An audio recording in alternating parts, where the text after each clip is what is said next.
అన్ని కూడా బీసీలకు ఉపయోగపడే సామాన్య బీసీ సామాజిక వర్గాలకు ఉపయోగపడే ప్రతి ఒక్కరు ఉపయోగించుకునేవి. రాఘవేంద్ర గారు లిస్ట్ చదవద్దు, లిస్ట్ వద్దు. మీరు కొన్ని క్వశ్చన్స్ చేశారు, దానికి ఆన్సర్ చేస్తారు. లిస్ట్ వద్దు. రైట్ మోహన్ గారు, మోహన్ గారు చెప్పండి ఆయన అడిగిన దానికి. ఆయన 13 జిల్లాలు అంటున్నాడు, 26 జిల్లాలు చేసి జగన్మోహన్ రెడ్డి గారు 26 జిల్లాలో బీసీ భవన్లు కట్టించే కార్యక్రమం పెట్టింది జగన్మోహన్ రెడ్డి గారు. చరిత్రలో ఇల్లు ఎక్కడ పెట్టాడు చెప్పు. నువ్వు ఊరికే మాట్లాడడం కాదు, నాతో నేను చూపిస్తా. తెలుగుదేశం పార్టీ ఆ రోజు ఏ బీసీ భవన్ స్టార్ట్ చేశారో దానికి సంబంధించి ఇసుక కంకర అమ్ముకున్న ఈ పార్టీ వాళ్ళు మళ్ళీ మీరు మాట్లాడతారు. బీసీ భవన్ ఈయన కట్టడానికి చూశాడంట. బీసీ భవన్ పూర్తిగా నిర్వీర్యం చేసింది మీరు. బీసీ భవన్ కట్టకుండా గాలి వదిలేసింది మీరు. బీసీ పెళ్లికాలను రద్దు చేసింది మీరు. బీసీ విదేశీ విద్య రద్దు చేసింది మీరు. ఇంకా మాట్లాడుతూ ఉంటావు. 26 చేసి ఆగాడంట.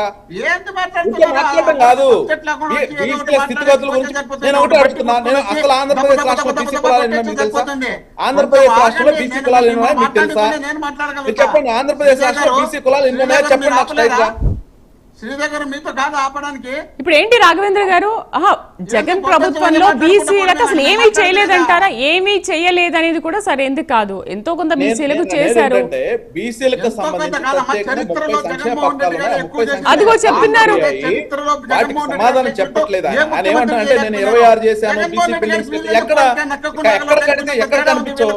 అబద్ధాలు మాట్లాడొద్దు, ఉన్న విషయం చెప్పండి. మీరు మా దగ్గర డేటా ఉంది.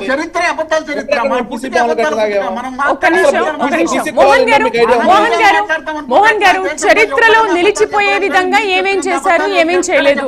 మోహన్ గారు శ్రీదేవి గారు, మీరు నాకు ఒకరిని చేసి వాళ్ళ ఇద్దరితో మాట్లాడిస్తూ నాకు డ్యామేజ్ చేస్తున్నారు. కొంచెం మాట్లాడే అవకాశం ఇవ్వాలి. మీరు అసలు 34 నుంచి 24కి ఎందుకు వెళ్లారనే దానికి ఆన్సర్ చేయట్లేదు. బీసీలకు న్యాయం చేసామంటున్నారు. ఇదేమి న్యాయం? మీరు 10% తగ్గించడం న్యాయమా వాళ్ళకి? మీకు అర్థమవుతుందా? 176 జీవో నెంబర్ ఇచ్చినాడు. 34% జగన్మోహన్ రెడ్డి గారు అంటే తెచ్చుకొని చదవండి, చూడండి, తెలుస్తుంది. కోర్టు కేసింది వీళ్ళ ప్రతాప్ రెడ్డి వాళ్ళ తరపున చెప్తే అది పెట్టేసి నేను ఆన్సర్ చెప్పలేదంటారు. వినకుండా డైవర్ట్ చేస్తున్నారు. మాట్లాడండి రాఘవేంద్ర గారు, వినండి అసలు జగన్ ప్రభుత్వ హయాంలో ఏం చేశారని చెప్తున్నారని వినండి. శ్రీదేవి గారు కొంచెం వినాలి మీరు. వాళ్ళని మాట్లాడించినా నన్ను మాట్లాడలే. వాడెవరో గుంటూరులో పిల్లగాడంట, వాళ్ళ అక్కనేదో అన్నారంట, వాళ్ళు ఏదో పిల్లలు పెట్రోల్ పోయి చంపినారంట, వాళ్ళు వైఎస్ఆర్ కాంగ్రెస్ పార్టీ లీడర్లు అంట. పిల్లలు కొట్టుకొని వచ్చే వైఎస్ఆర్ కాంగ్రెస్ పార్టీ